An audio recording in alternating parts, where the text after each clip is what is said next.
So the Australian National Emergency Group is meeting as we go to air tonight following a catastrophic system failure that's hit Microsoft computers around the world. Here in Australia, it shut down banks, hospitals, shipping ports and media outlets. Not this one.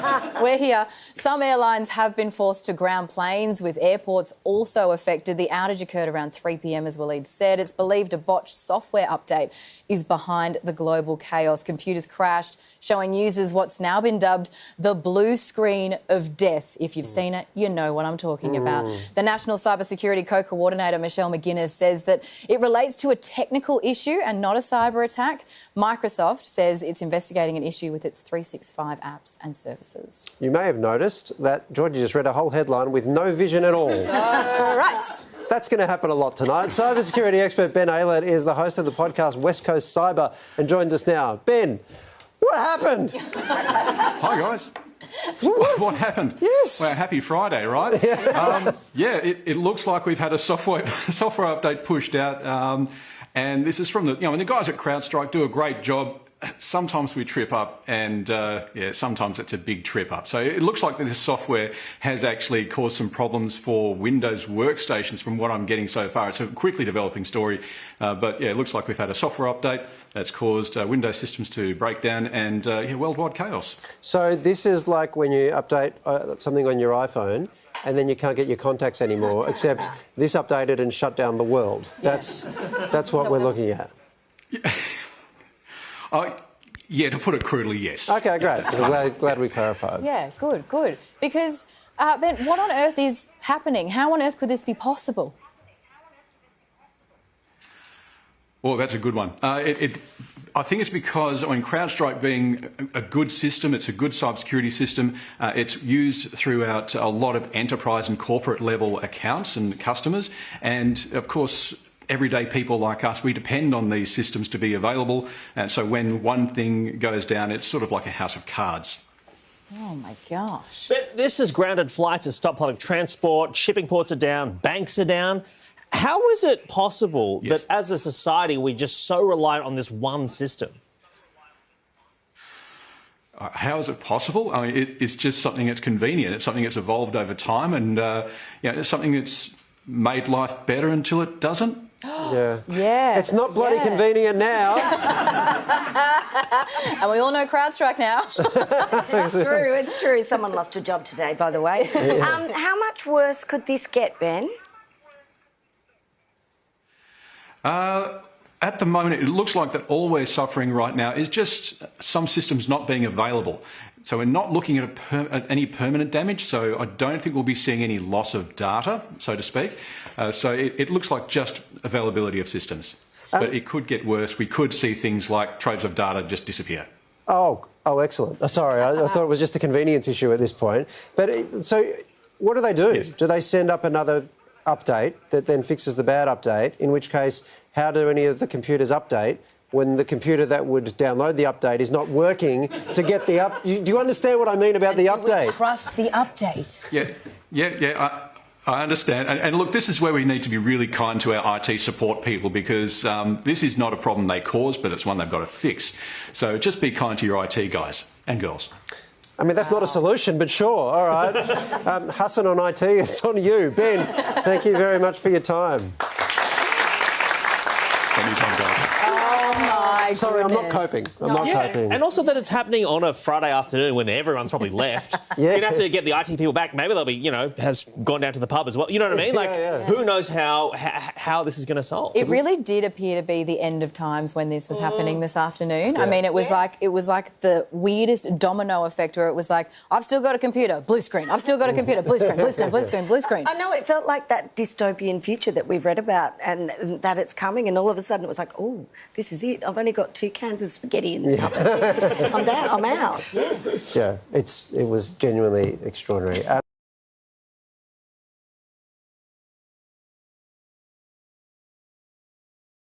So, Tom, what an extraordinary situation. So we're getting a sense of the scale because I'm getting updates all the time on different organisations coming forward saying terrible IT problems. It's causing a certain amount of chaos. That's right. So what do we know about it? Well, you might be able to see on the screens in our newsroom, they're blue. Yeah. Technical or black. Cyber folks even have an acronym for this. It's the blue screen of death, a BSOD, and it's a feared phenomenon because it means something's gone seriously wrong with the software that provides the services for your business, whatever they might be. As we understand it, this is a problem affecting Microsoft systems. They are obviously a globally dominant software provider, and what appears to be coming through, although there's still a lot of confusion about this at the moment, CrowdStrike, which is a company that provides cybersecurity protection for Microsoft users, were installing an update across networks, and it appears that there's some kind of glitch occurred as a result of that, which has caused systems to go down. That, as I say, we're still getting details on that to sort of confirm it, but all the indications are at the moment this is not a cyber attack of any sense. It appears to be a bit of routine maintenance that's gone badly wrong, and it seems to be gone badly wrong in multiple areas around the globe almost simultaneously. The east coast of the US had a problem overnight, but it now seems to be, as you were saying, in Australia. Airports in Japan are having disruption as well.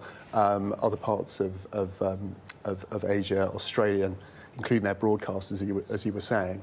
And it just illustrates the vulnerability that we have when lots of people are working on common systems.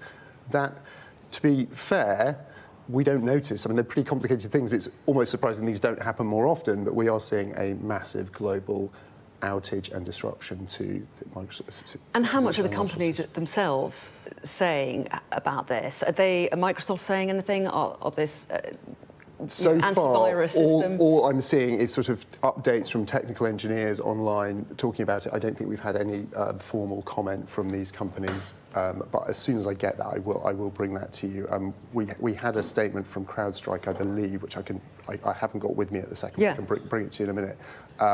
But yes, that appears to be the situation at the moment, and it's causing time for people to recover.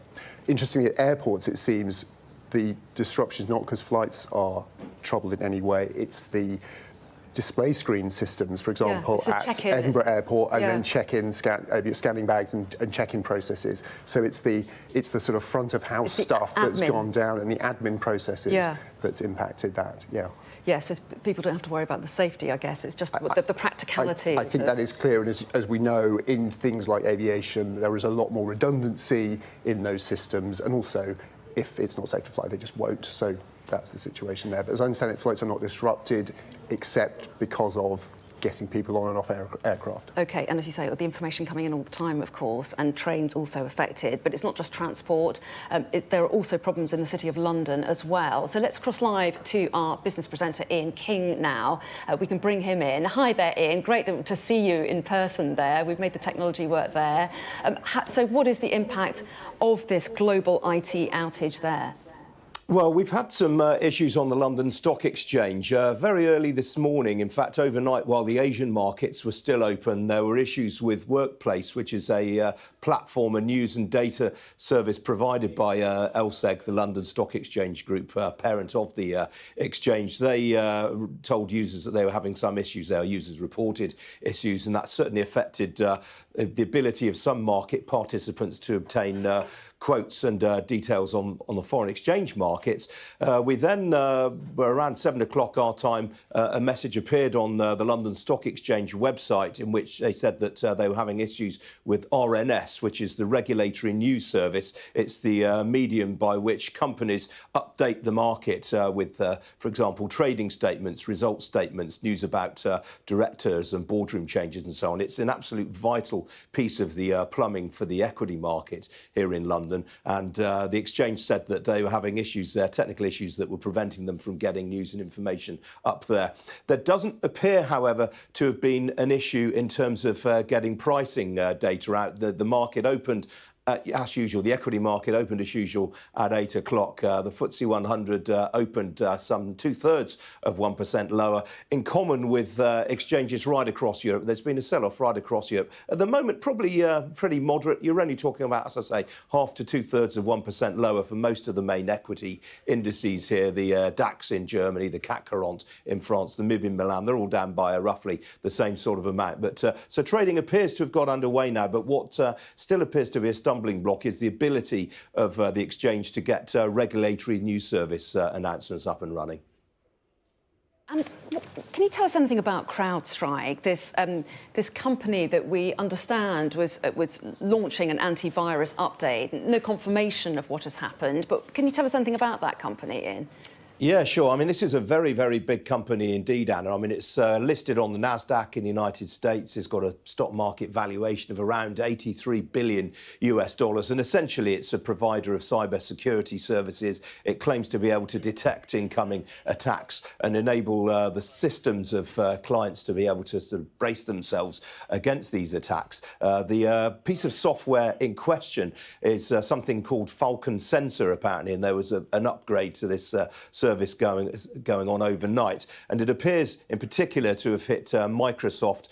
It spread to Azure, which is Microsoft's main cloud service, and that is why you've had these widespread outages. Now, Microsoft is saying that Azure is now back up and running, but it does appear that this particular software, this Falcon Sensor made by CrowdStrike, appears to be at the heart of all this. And ironically, there's been quite a tetchy relationship over recent months between CrowdStrike and Microsoft. CrowdStrike, on a number of occasions, has raised questions about the resilience of Microsoft systems, which is all deeply ironic in view of the fact that its own software upgrade appears to be at the heart of all these problems now.